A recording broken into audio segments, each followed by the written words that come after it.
Hey guys, how you doing? Welcome back to All for United. It's another special. We thought, seeing as we had an international break and we're deprived of watching United play football, we'll go back in time once again with MMMF, the Manchester Munich Memorial Foundation. Lucky enough today, we're joined by three absolute superstars. We've got one of the chairman of the MMMF, Manchester Munich Memorial Foundation, back with us, Pat, who you would have seen on the Jimmy Murphy special. Also on the show today, we've got a biographer, and actually quite telling because this is a Duncan Edwards special today. He wrote a Duncan Edwards biography. Roy Cavanagh is on with us as well. Roy, thank you for coming on, and also on the show today, we're honoured as well to be joined by Rose, who is the founder of the Duncan Edwards Foundation and curator of his museum too. Rose, thank you for taking the time out and jumping on the show this evening. I think everyone at home would be smashing a like on this right now, subscribing to the channel, because you are just about to get 30 minutes of quality content on the late, great Duncan Edwards. Now, Pat, we done this as sort of the opening question when we were talking about Jimmy Murphy, but I think it's really true that we do it again now with Duncan Edwards. Why is it important that we talk about this great man? It's important because this is our legacy. It's our history. If you want to be a Manchester United fan, you've got to understand Manchester United, the football club, where we came from, how we got to be the greatest football club in England, the greatest football club in Europe, and the greatest football club in the world. And last time round, we spoke about the great man Jimmy Murphy and recognition for him at Old Trafford, and we had Paul on, and we had Molly on from the MMMF. And we're going to speak about a number of babes, I guess, over a period of weeks, months, but, you know, none better to start with than Duncan. And we speak about the DNA of a footballer, a Manchester United footballer, coming up through the ranks, one of our own. Well, he was one of the originals. Schoolboy, came from the Black Country, which you're going to hear from my great friend Rose on that side of it. The youngest player to play for England up until, I would say, Michael Owen, maybe in 1997, broke his record. And when we decided we were going to talk about Duncan, I had a couple of thoughts, because there's a quote that's forever going round from Sir Bobby Charlton, that Duncan Edwards was the greatest footballer he'd ever seen. And I'm thinking, wow, well, Duncan, God rest him, was only just 21 when he passed away following the Munich air disaster. And if you think about some of the great players who Charlton played with in his career and against, and then you say to people, right, who are your favourite top 10 world footballers at all time? And I'm going to give you a short list now. And this is, and bear in mind, you know, I'm trying to sort of push this towards the younger audience so they can get some sort of connection and resonance back to the likes of Duncan Edwards. So we talk about Messi, we talk about Ronaldo, Maradona, Cruyff. And then you've got names like, and these are people who Charlton played with and against, the great Georgie Best, Pelé, Eusebio, Beckenbauer, Di Stefano, Puskás. They would be in most people's top 10. And yet Bobby Charlton says that the greatest player he ever played with was Duncan Edwards. Now, everybody has an opinion on football. That's what it's all about. It's about having opinions. And I always look at who is voicing that opinion and the weight that you must attach to someone like Sir Bobby Charlton's view when you think about what he went through with Manchester United, with England. To have that opinion of a 21-year-old boy, because he's you know, he's not the full man at 21, but you know, you're going to hear from Roy, who saw him play. This man was an absolute colossus, and when we get to talking about his physique and his athleticism, I did something else, which was to just to give the viewers an idea of the kind of player he was, some of the attributes that footballers they will know about and will have seen and will admire, and the qualities they have, Duncan Edwards had all those attributes from all those players. So I'll park it, but I can come back in. If that's of interest later, I can come back in with that. But that sort of sets the scene. He is the epitome of Manchester United DNA, bringing a young player through and helping us. There's no question about it in my mind. Real Madrid were petrified of Manchester United by late 1957, early 1958. They knew we were coming for their crown, and we'll talk about the kind of player that was in the Real Madrid team at that time as well. They knew we were coming for him, and it took us until '66 to win the World Cup. I do believe that with Duncan and with the other babes who we lost, particularly Tommy Taylor, Jeff Bent, Roger Byrne, Dennis Weiler. Okay, we didn't lose Dennis at Munich, but we'd have had a far stronger shout for the World Cup in Chile in '62 had that not happened. That was the quality of that footballer. That's why someone like Bobby Charlton says, in his opinion, he's the greatest of all time. One for another day, we will have to talk about Tommy Taylor, because I remember actually one of our contributors, Barry, we were doing a random topic on Manchester United's greatest ever striker. Tommy Taylor was his greatest ever striker, because if you look at his record, no one comes anywhere near. It's unbelievable. But I think let's reflect back on that quote that you said, and obviously what Sir Bobby Charlton said. The greatest player he had ever played with or against. That's the man we're talking about today. That's who we're talking about as fans. That's who we're talking about as people. And that's who we're going to find out a little bit more about. I mean, I spoke there a little bit, Rose, with Pat about why it's important to talk today and keep talking. Sorry, Pat. Just one thought. Bobby Charlton sits in the stands at Old Trafford every fortnight, and he has done for decades.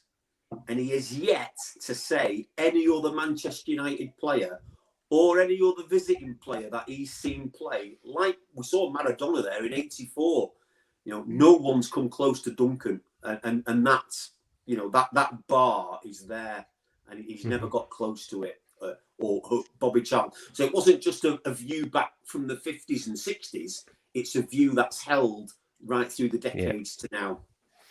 Yeah, it's a fair point. Rose, I was going to say to you, obviously, I spoke to Pat there about why it's important to keep talking about him and us having conversations like this about Duncan Edwards. But obviously, you founded the Duncan Edwards Foundation, and you've also got a museum in his name now. So tell me what attracted you to Duncan Edwards? Why for you is Duncan Edwards such a historical figure that you are...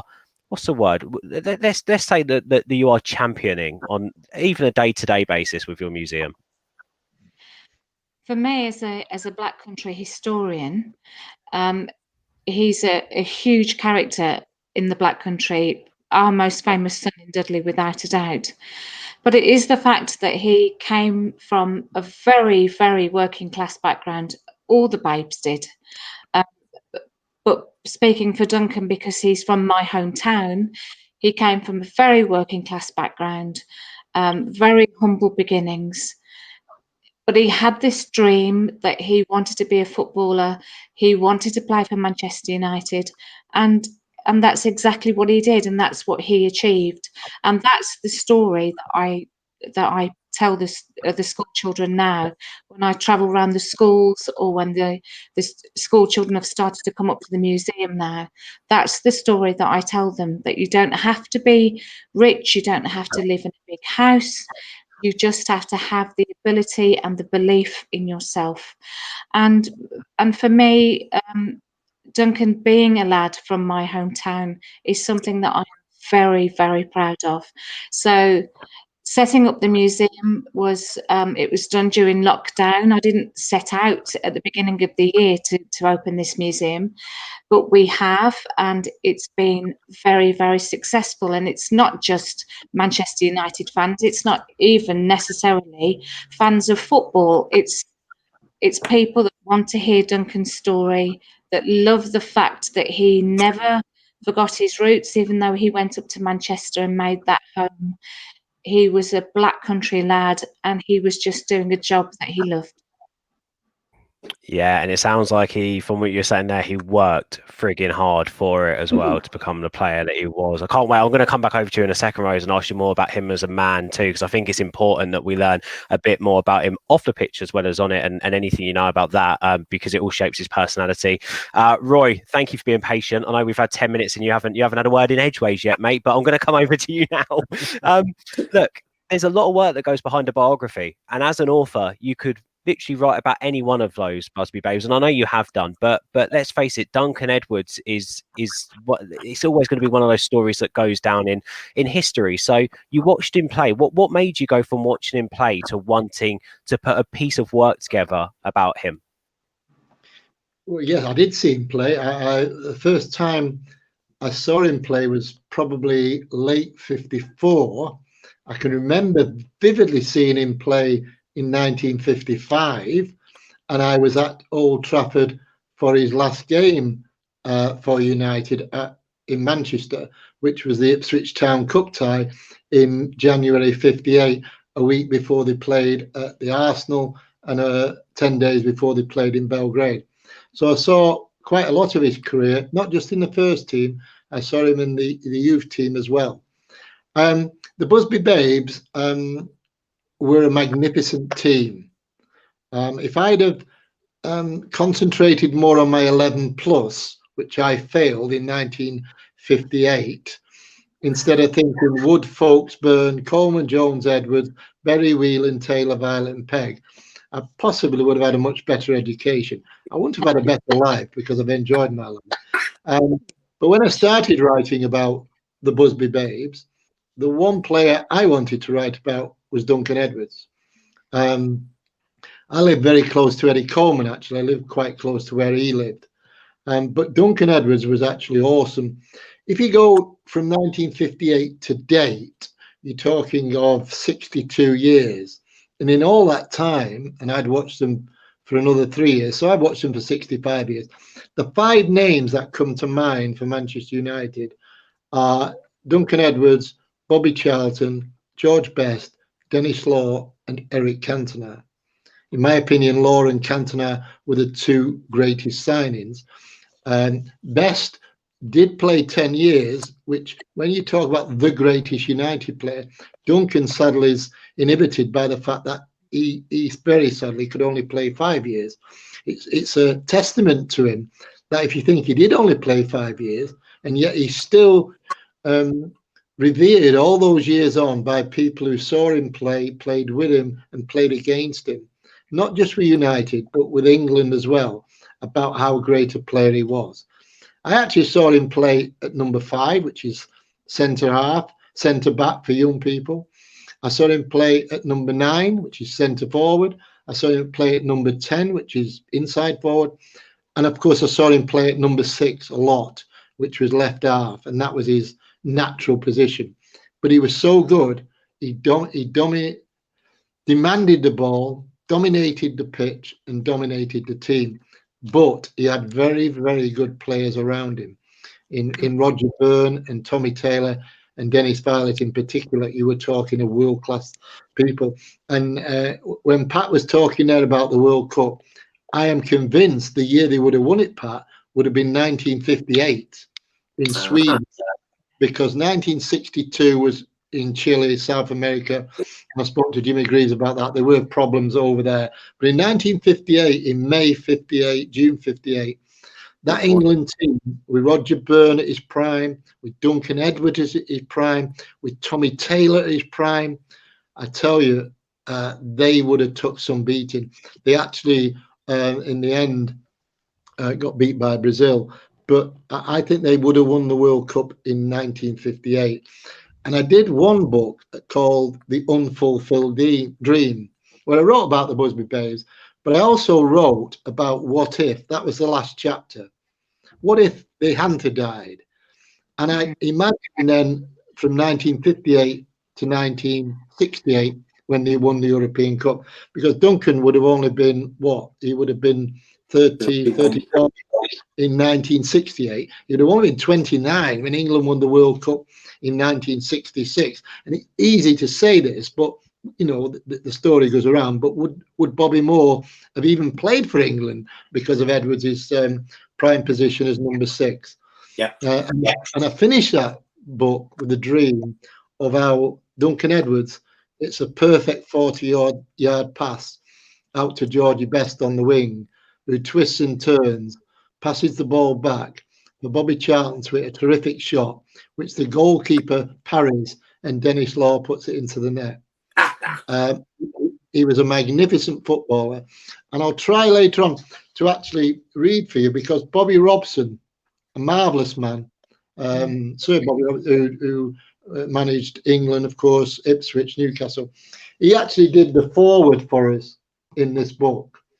And normally, when you ask somebody to do a foreword in the book, you write it for them 9 times out of 10. They read it through factually. Are they happy with what you put about them, etc., and sign it off. Bobby Robson, and this was back in 1988, said, no. I will write the foreword and I will send it to you. And wow. I hope this comes over. And if you bear with me. Yeah, I was going to say, actually, do you know what? Just a quick one on that. It's so strange. Like, I've got a really weird emotional attachment to Sir Bobby Robson. I don't know what it was, but I sort of grew up watching some documentaries on Sir Bobby Robson, even more whilst I was growing up than maybe even history to do with Manchester United. And I remember going up, because I've got relatives up north in Sunderland who are all avid Sunderland fans, and I remember going up and seeing the Sir Bobby Robson statue, and I broke down crying. I was like, what's going on here? And this is like 16-year-old me. But I think it goes to show that when you learn about historical figures in football, and you put the time and effort into knowing who they are, which is why we're doing these programs, when you do go and visit memorials, it means so much more, and you can appreciate it so much more. And I think this is why this is important. Yeah, please, if you've got the forward there or the quotes there, Roy, read them out. That is the forward by Bobby Robson. That's a proper forward as well, and signed by him as well. And bear in mind, Bobby Robson played for England, and Bobby Robson's first game for England happened to be Duncan's last game. It was against France in the November of '57, and he said, if you bear with me, I'll read it as quick as, but of course. He said, my international experience of Duncan was sadly limited, spread over 4 days and involving just one match, my first, his last. What I shall always remember about Duncan, however, that he was a very boyish in all his ways. That is not surprising. He would only be just 21. He played like a man, almost a demon. Duncan was an extremely big lad, a colossus in fact, very strong and powerful. 2 wonderful, accurate feet, and his running with the ball and bringing the ball through the midfield was an awe-inspiring sight. He was exceptionally quick for such a big lad and really took some stopping and tackling. He had a tremendous shot in both feet, could dispatch the ball to all parts of the field with accurate distribution. And when he tackled, it was like being hit by a Sherman tank. He was a very confident, almost cocky lad, but most likable in the short period of time I had the opportunity to know him. What was beyond dispute was that Duncan Edwards, at the age of 21, was the finest young player in this country at that time, and surely would have gone on to be one of the greatest players the world has ever seen. Personally signed by Bobby Robson. Wow. And you know it means something when you hear that from Sir Bobby Robson. We've heard what Sir Bobby Charlton has already had to say. I just think it speaks volumes.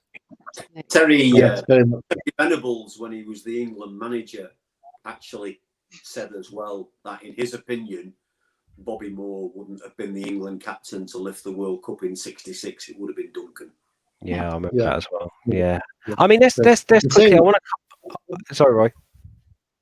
In saying that, Edwards' versatility as well. He could play 5. He might have played 5 alongside Edwards. You know, he could play 9, 10. He could play anywhere. I'm going to come back. I'm going to come back and speak to you about him as a footballer in just a second, because Rose, I just want to dig a little bit deeper into him as a man. How much in your time, running a foundation, speaking to people, potentially, any family members as well, and also running a museum, have you learned about him off the pitch? What kind of person was him? Because we're talking about him as an intelligent footballer. He played like a man. He sounds years above his age. We know United scouted him at, I think, the age of 12, I think is when Matt Busby first heard his name, if I remember right. Again, Wikipedia does give you the information you need if you go and check it out, guys. I'm telling you. So, Rose, what can you tell us about him as a man and as a personality? I've been really fortunate in the last 23 years that I've been doing work about Duncan, researching him and talking about him, that lots of people have come forward, and they still do. They had a wonderful lady here a couple of days ago that went to school with Duncan, and she sort of had a bit of a crush on him, I think. And even when he moved to Manchester, he would still come home and see his mum and dad. And he would walk down Dudley High Street and people would stop to speak to him. There was no airs and graces about him. There was no stardom about him. It was just a young lad walking through his hometown. And she said she recalls him stopping to help an old lady that was carrying her shopping, laden down with her shopping bags. And he stopped to help her and walked down the road with her and was asking her about her son and how the garden was coming along. So he was just, I think I'm so proud of Duncan. I didn't know him, of course, even though my grandson thinks I went to school with him. After Munich happened, but I feel like I know him because I've researched him so much, and I'm very protective of him. And so when Roy was reading that out about from Sir Bobby and Sir Bobby Robson, who wrote something very, very similar when I made my documentary about Duncan, I felt so proud, and think I've got that sad Duncan that he's talking about. He was just a very down to earth, very family orientated young lad, who just wanted to play football. And he, as I said, there was no airs and graces about him. There was no, look at me, do you know who I am? He said hello to everybody. He signed all the kids' autographs that wanted one. He loved Manchester and he loved his teammates and he adored Jimmy Murphy. So yeah, I've got three lads. They're all older now than what Duncan would have been, when Duncan sadly died. But he's how I would want my lad to be, and he is like my lad. And I don't see Duncan as an 84-year-old man that he would be now. He's a 21-year-old lad from my hometown, and we are all really, really proud of him. And I sit here in this museum and people tell me stories about him being this young lad, always got a football at his feet.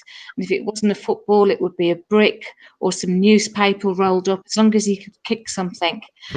He was full of fun and full of mischief and full of love of life, and we're proud of him. And I'm really proud to be able to do this and talk about him so much. Hey, if one of our first team players kicked a brick nowadays, they'd be out for the season. It shows a lot about them, the grit back then that they'd kick a brick in practice, I tell you. Do you know what? I think it's, again, on doing some research, Pat, I'll come over to you on this quickly. Rose then mentioned about Jimmy Murphy, someone who we've spoken about in great detail. You can go back and watch that video, by the way, if you haven't. And on that show, we're talking a lot about how Jimmy Murphy really was one of the key figures in so to speak creating the Manchester United DNA that we will talk about now and what we all love about in this club. Going back to Duncan Edwards' story, coming in at 12 years old, loving the football club, playing his football at United, only playing at United. It's all part of that, isn't it? He's a big part of how Manchester United's DNA has seeped through to the current day today, isn't he, Duncan Edwards? Yeah, it's the rock in which our club is built. If you ask me, I mean, Roy will have a view as well, but it's what set us apart. The modus operandi of Busby, and particularly Murphy and Joe Armstrong as well, was to identify quality young talent in the area and wider afield, and nurture it and bring it through. And that's what we're famous for. We always have been. And Duncan is sort of one of the early prime examples of that for me. You know, from a schoolboy coming through and playing for England schoolboys as well as United, and then going through all the different teams, representing the first team at just age 16. It's phenomenal when you think about it. And, you know, Roy said he had 5 years playing, but sadly he passed age 21. So what does that tell you? What would his career have been like? I thought I would have a little look at you know, trying to explain to young fans who will know football and recent footballers just what were some of the components of his game. And it'd be great to see what Roy's take on this was, because I earmarked 6 players, and I've got Roy Keane because he was tough and he was a warrior. I've got Brian Robson because he was so brave and fearless and tireless. Vidic because he was fearless. Stam, solid and feared by everybody. Shearer, bit controversial, but Shearer up front, absolute beast and a strong footballer. And lastly, someone I don't speak very often about, Ryan Giggs, because he's balanced and he's fleet of foot, and he's described as being like a gazelle. Those are the 6 players that I identified. I saw a clip maybe only a few days ago. He was playing for England, and I think it might have been against Scotland, I'm not sure. Anyway, Scotland were coming out from the 18-yard box with the ball, and round about the halfway line, he tracked back and dispossessed a Scottish player. And within a blink of an eye, he'd done a 180, and he was attacking Scotland's heart of the defence, pretty much like Giggs did on that run against Arsenal in the 99 Cup semi-final. Gets to the edge of the box and smashes it into the bottom corner. And I'm thinking, wow, you know, power, bravery, balance, finishing ability there in just one 10-second clip of this particular footballer. So that's my take on him, from just being able to see very limited snippets of football that you can see, you know, on the internet. It'd be great to see what Roy thinks of that. Yeah, Roy, what do you make of that? Well, yeah, from a United point of view, Keane and Robson are the two to compare, look at, and get a feeling of what Duncan was more than capable of doing. But the other two that I remember nationally that came anywhere near was the late great John Charles, who played for Leeds and then Juventus, because he could play centre half and centre forward. He was a magnificent Wales, magnificent player. Another Murphy's man, of course, because Murphy had him in the 1958 World Cup team. And the other one was Dave Mckay, who played and then went to Tottenham, and when they won the double. And that always amazed me, actually, that when after the crash, Matt Busby gave Dave Mckay his debut as a Scotland player, and I always wondered why we didn't buy him. But a lot of people forget we weren't insured at Munich. We weren't insured. Why would you insure players for an air crash in those days? And literally, they had no money. And Dave Mckay went to Hearts around the time, you see, that Busby had a young Wilf McGuinness, who he probably thought, well, I need perhaps an Albert Quicksall in a different position, and I'll trust Wilf will be my number 6 to replace Duncan. Nobody could replace Duncan, but Wilf would have been the man. But then Wilf had his leg broken about 2 months after that. But Edwards, Keane and Robson particularly is the one. But, you know, Robson's problem was that he went into positions where he injured himself too much. Keane was a bit cleverer than that. And Duncan was much, much cleverer than that about diving. There's an interesting point there, Pat and Ben and Rose. But one of the first times I really, really remember seeing him play was on a Saturday morning at Old Trafford. in 1955 for the youth team in the Youth Cup against Plymouth Argyle. And he played centre half and they won 9-0. And Bobby Charlton scored a few goals. And Jack Rowley had just been made manager of Plymouth Argyle, famous United player of the 48 team. Yeah. Incredibly, put this into a younger person's perspective. You're seeing somebody play for the Manchester United youth team. 3 weeks after, he made his debut, his full debut for England against Scotland at Wembley when they won 7-2. And Stanley Matthews is in the team. Now, you know, the guy it's phenomenal when you think about it. It really, really is. And he took it, Rose articulated it very well. He took it in his stride because he didn't have any airs and graces. He didn't know whether to be in awe of somebody or respectful of somebody. I'm sure he was respectful. I didn't mean it that way, but he didn't need to let his football show any awe about who he's playing against or playing with. He was totally confident of his own ability and his teammates. And, you know, he knew he could match people at that age. And the unknown in that unfold, Phil Brook, I mean, he's 21. Can you imagine him at 23? Mm-hmm. Imagine then you've gone into the 60s and you've got, in brackets, the swinging 60s and the different way the world changed, because I noticed it changed. I was 10 years younger. But in the 60s, I was 13. And it's a massive change. You know, you saw colour, you saw different things. People had cars and the pictures more, holidays, you know, and how he would have reacted. It's interesting what Rose is saying. And from what we know now, he would have moved through with it. And of course, Busby was there overlooking. I just want to nip back to Jimmy Murphy, if you'll bear with me, Ben, because yeah, of course, Roy. Yeah, of course. Important. If you look at United today, the one thing we're missing alongside Ollie is the good cop and the bad cop, and that's what Busby and Murphy was. And if you look at Ollie, he's got Michael Carrick, he's got Michael Phelan, he's got the chap we got from Tottenham who had the youth, McKenna, sorry, and he hasn't really, you know, it seems to me as though, I don't like using the word yes men, but I don't see anyone putting their hands on his shoulders and saying, hey, we've got to do something here, we've got to change. And Murphy did that. And the biggest credit, and I'll shut up now, the biggest credit to Jimmy Murphy is everyone you speak of that time. They very rarely speak of Samat, they talk of Jimmy Murphy. Yeah, and that's so true. And we learned that on the Jimmy Murphy program. If you're watching this now and you're enjoying what we're doing here, you've got to go back and check out the program that we've done on Jimmy Murphy, the other MMMF special. I always sound like I'm mumbling when I say that, Pat. I need to. Yeah, we done it with Jimmy Murphy's grandson was on with us, and it was truly remarkable alongside Molly and Pat. So go and watch that; it's incredible. But quickly back to Edwards. Roy was saying there, Rose, about obviously, you know, how much of a superstar he became at such a young age and how quickly he spun into the limelight. I think he had his debut towards the end of being 16 years old, didn't he, in the end?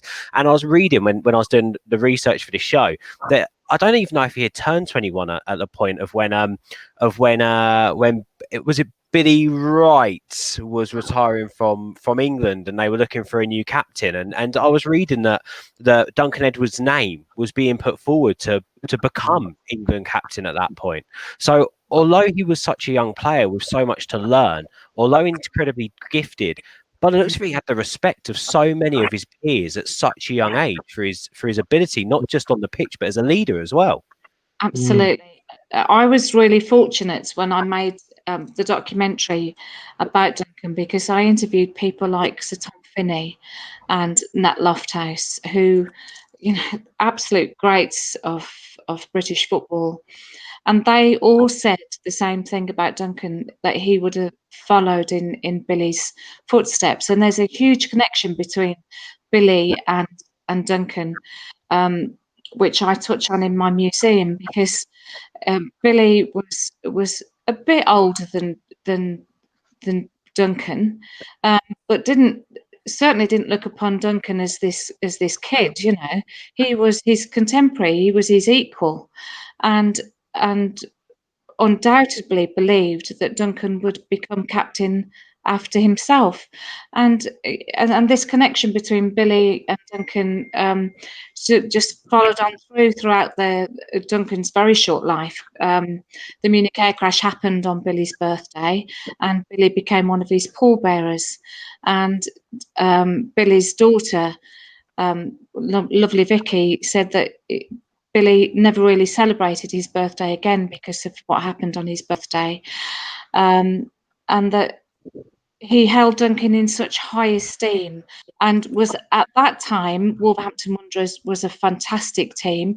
Most of the teams were, to be honest. I mean, it was the golden era of football, wasn't it? But he believed that there was nobody quite like Duncan Edwards. And again, you know, we would talk about Sir Bobby Charlton in those terms because he's one of ours. But to hear somebody like Billy, who did play with fabulous footballers as well in the Wolves team, to say the same thing about Duncan, I think people really have to sit up and take notice and consider that, you know, there has to be something in this. You know, when a youngster comes up here and says, what was so special about Duncan? When you've got those greats, we'll all say the same thing about one lad who was just 21 years old, then I think, you know, that is a story to be told. And I do think that for the young fans of United that don't know the full story about Duncan and the rest of the babes, then I think now that you're talking about them, now we're talking about Jimmy, and we're trying to get this dedication, a proper dedication to Jimmy. I think that they should sit back and learn about, really, as Pat said, these lads, not just Duncan, these lads were the foundation of our team, and we wouldn't have the team now that and the club that we've got now without the babes and without Jimmy, without a doubt.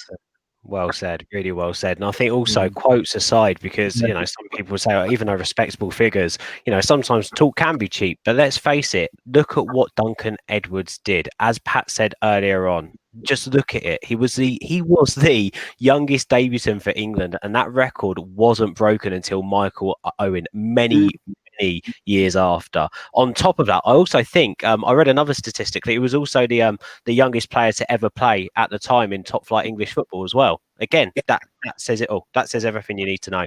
And then you've got everything that his peers say. The fact that he nearly became England captain at potentially the age of 21, he would have gone down as England's youngest ever official captain, without a shadow of a doubt, if that had happened. So, Pat, what does this say to you about Duncan Edwards and the player he was? Where does he sit in United's? Actually, do you know what? I'm going to come back to you with that question because that's a big question. First of all, let me come back over to Roy because I had a couple of more questions on him as a player. And Roy, seeing as you did watch him play, I just wanted to reflect on what everyone said, and then we'll give Pat his limelight to answer the big one. I think that's probably the point. We'll build him up.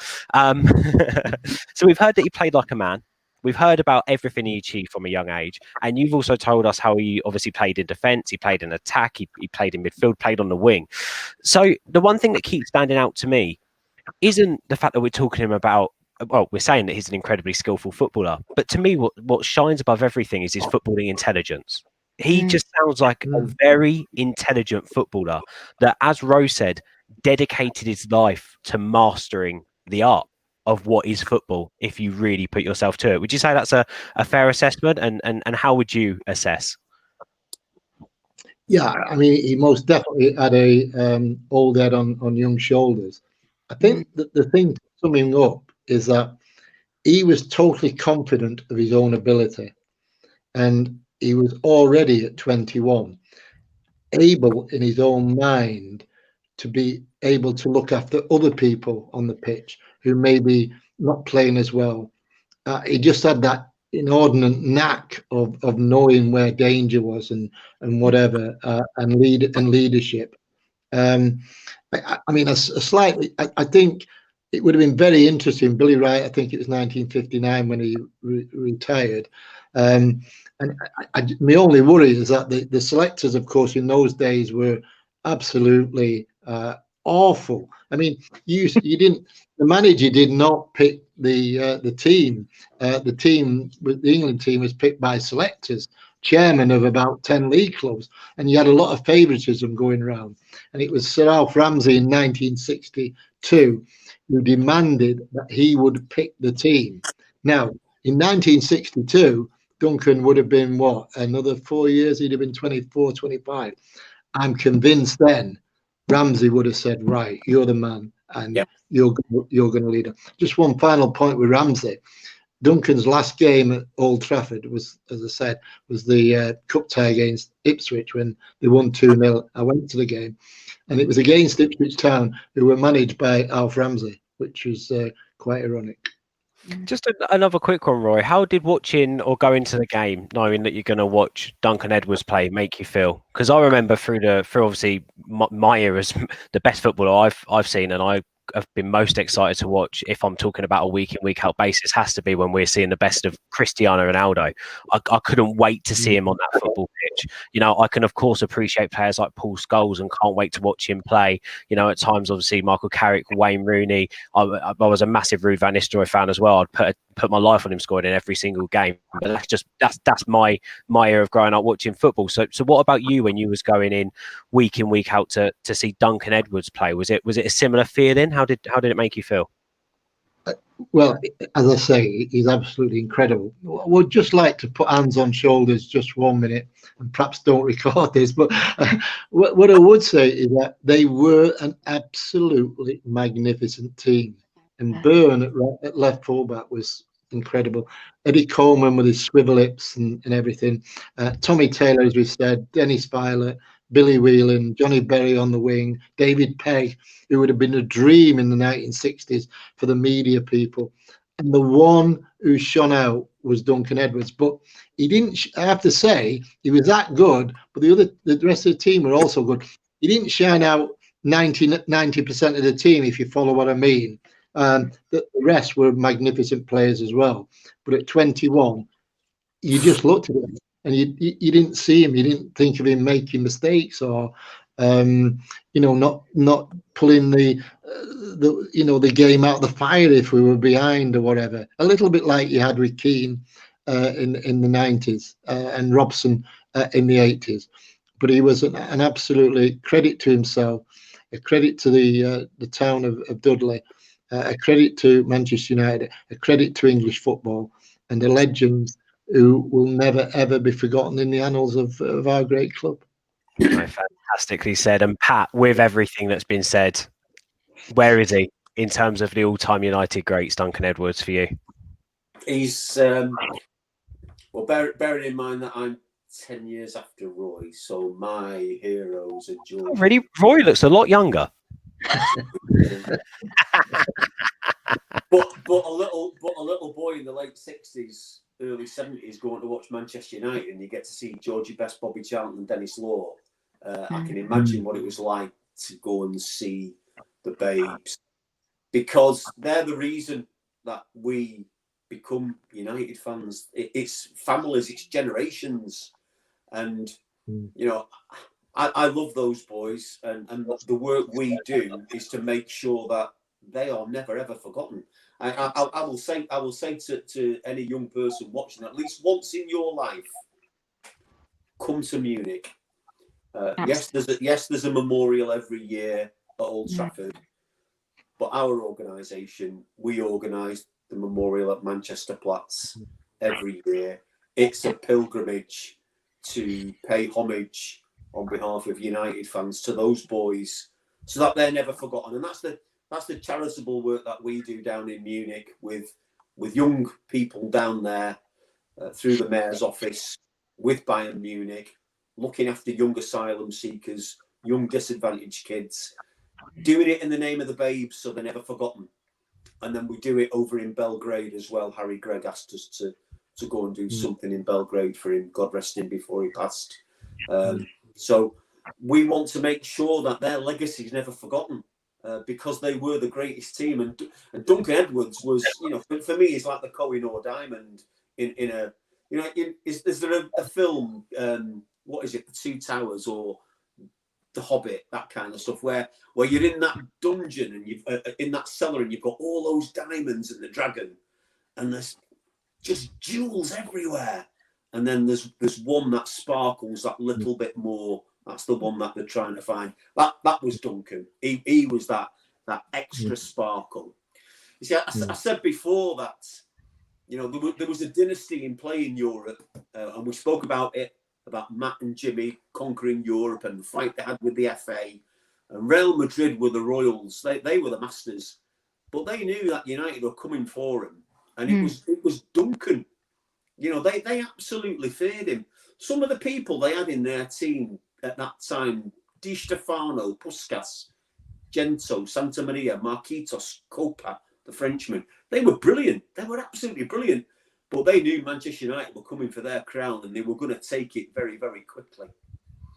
And I'll finish. I saw something on Twitter today saying, "Oh, pick your greatest ever Manchester United five-a-side team." Yeah, I answered it. Did you do it as well, Roy? You could one player from each decade. Yeah. And who was the first person I put down? 50s. Well, Edwards, was Duncan. Absolutely. In fact, Michael in goal. In the five. And then I've got Giggsy, Andy Cole, and who was my other one? Georgie Best. And what a five-a-side team that was. Can you imagine Duncan Edwards marshalling that? They'd never got past Edwards and Schmeichel. and best Giggsy and Coley, they'd have just been banging him in. It'd have been a joy to watch. So, yeah, come to Munich, be with us. It really is. That's when I first met Rose, and I don't know if I upset her, but she was interviewing people and said, "Oh, can I have an interview with you?" And she says, "Who was your favourite babe?" And I knew she was doing an interview for the Duncan Edwards Foundation, and I said, "Billy Whelan." Well, my mum, God rest her, loved Billy Whelan to bits. Because we're Dublin people. Every time I go to Dublin, I go to the cemetery to see him at Glasnevin. Closely followed by Duncan. He was a god. An absolute god. I wrote the book on Billy Whelan, and it's called "Hang On to Your Name," because his name is Augustus William Whelan, and of course the Irish. We call William Billy, and the Irish go to the last four letters and go Liam.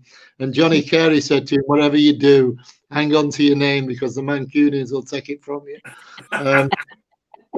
But it's interesting, just one final one there, Ben, about this was a five-a-side. I was once asked to pick, well, I'm always asked to pick the best United 11. I didn't mean that beginning, but I am. And I originally, the best one I ever did, I looked at the best team of the 50s, 60s, 70s, 80s, 90s, and zeros, and then tried to pick out. I had 66 players, and then tried to pick out the best 11. And I can show you that Duncan Edwards is in it, and Georgie Best is in it, and Tommy Taylor's in it. So Dennis Law's in it. Yeah. Nice. You know, all your young viewers, Ben. We have a dinner every year. In fact, I've invited Roy to be one of the guest speakers at next year's dinner at Old Trafford. Rose was one recently, and sadly, you have to listen to me prattle on for a bit as well. But that's okay. You know, if they want to come and spend a quality evening in company of people like this, and just be with the United family, because we really are a family, and this is what we want to make sure gets carried on through future generations. When we're gone, there will still be a United family who will still love and remember and cherish the Busby Babes. 100%, and that's exactly what I want to do these programs. And Rose, I just want one final word from you, just quickly before we shut up shop and end the program, so to speak. I just want to quickly ask you. You know, you do, as you said, a lot of work with young people, and you've got the foundation. You've obviously got the museum as a place of memorial for Duncan Edwards as well in here in the UK. I just want to quickly ask you, what would you say to anyone watching right now who potentially wants to learn a little bit more about Duncan Edwards? How much would you encourage them, and where would you tell them to go? You know, when a young person, I'm a historian, so it's not just Duncan that I talk about, but I have to say it is the thing that I'm most proud of, and I always manage to get Duncan into a subject regardless of what it is. But when a young person says to me, "Oh, I don't like history, it's boring," I always say this: do you think your life is boring now? Do you think the football teams that you go and see are boring? When you're standing in the terraces and you're shouting for your team, is that boring? The answer, of course, is always no, it's fabulous. And I say to them, you're making history. So every football match that you go to, every person that you cheer for will one day be history. And that's what those lads are. Unfortunately, they are, well, fortunately for us, but sadly, they died so young. But they are part of our history, and we should be proud of that. And we have to take into consideration that the game of football was very different then, down to the type of football that they used, that they wore, the rules were different then. The fact is, they were all young lads who gave their lives for Manchester United.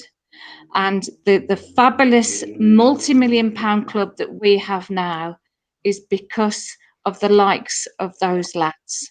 And they were once young men who were loved and who loved in return. And they gave the ultimate price for our team. And they played the game not for huge amounts of money that these youngsters are playing for now.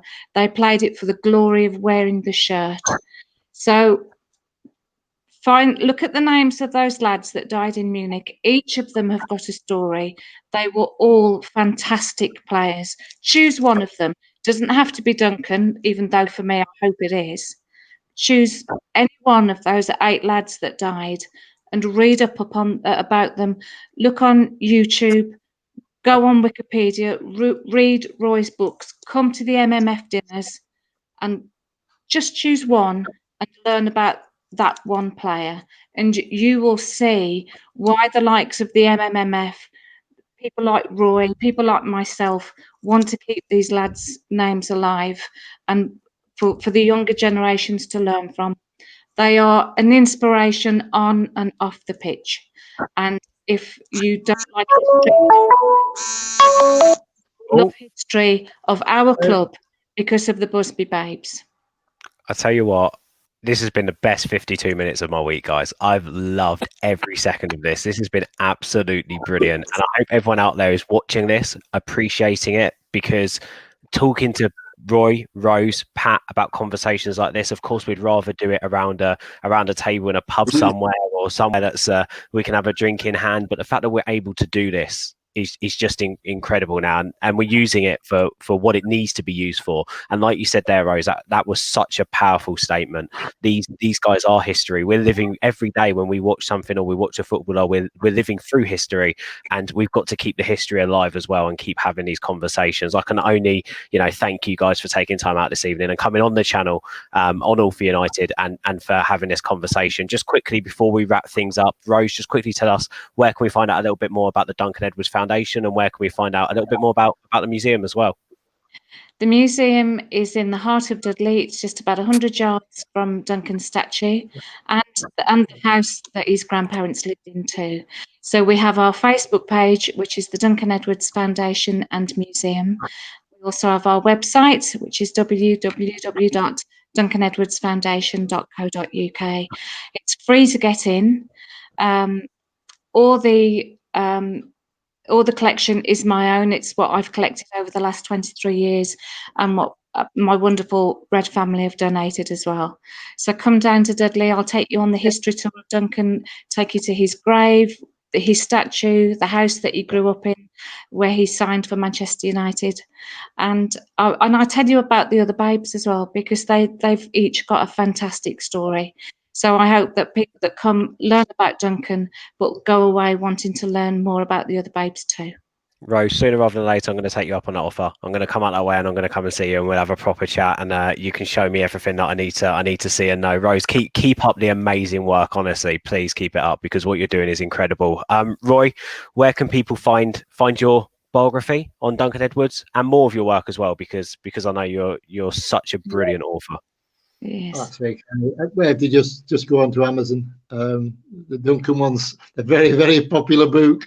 It had to be reprinted, and but it's on Amazon. So just put Roy Cavanagh on Amazon, and it'll come up. Have you still got it there, Roy? Show us the front cover. Yeah. There it is. No excuses now. Google it, find it. Duncan Edwards, the biography. Roy Cavanagh. You know where to go and get it. Perfect, Roy. Thank you. Thank you for the invite, and lovely to see Rose and Pat. Look forward to meeting you both again soon. Thank you for coming on, Roy. Really appreciate it, and a massive thank you, of course, to Pat. Pat, you've put this together. I really appreciate the work you've put into this, and the work we're doing together to sort of spread more noise around the Busby Babes and legends of this club. So please tell us, where can I go out and find more information about the Manchester Munich Memorial Foundation and all the work that you do, mate? Website www.mmmf.co.uk, Facebook Manchester Munich Memorial Foundation, Twitter @the MMMF, or just look for me, Pat Burns. You'll find these people if you find me, and if you find them, you'll find me from them. We are all part of a real family. In fact, Rose is one of the 6 organisations I put together to approach the club about Jimmy. And who knows? You know, we don't want to turn Old Trafford into something akin to, Rome in the 5th century with statues and columns everywhere. No. But who knows, one day, after we, please God, get Jimmy proper recognition at Old Trafford, and the new Legacy and Heritage Committee start to look at other greats and how that translates into a form of recognition, surely Harry Gregg, followed by Duncan Edwards, would have to be in the top 5 of any considerations. I know we've got a statue in Dudley. Wouldn't it be lovely to have something statuesque for the babes at the entrance to the Munich tunnel? I know we've got the clock, I know we've got the plaque, I know we've got, in fact, we donated the Manchester plaque sign to the club, currently in the museum, might be coming into the entrance to the Munich tunnel. A lovely statue of Duncan and the boys, the last line up from Belgrade, the last handshake. Wouldn't that be marvellous? You know, we can't put the club under too much pressure. We have to get a response about what we're going to get for Jimmy first, but hopefully things would follow on naturally from there, I would suggest. Well, it's a lovely thought, isn't it? And we're going to keep the ideas in mind and hopefully help push forward anything we can. Pat, thank you so much. Rose, thanks again. Roy, thanks again. Me and Pat, we're going to try and do some more of these and talk more about the Busby Babes. So if you're loving the video, hit like, subscribe to the channel, keep it all for United. Of course, we talk about everything from today. We've got a women's weekly show as well for the women's team, who are doing fantastic at the moment too. We look at the academy as well. We are all about getting fans on to talk about the club that they love. So please, if you enjoyed the show, hit that like button, subscribe to All for United. We're going to get out of here now. This was our Duncan Edwards special. Make sure you share the video, and we'll speak to you next time. Bye, guys. Good night, everyone.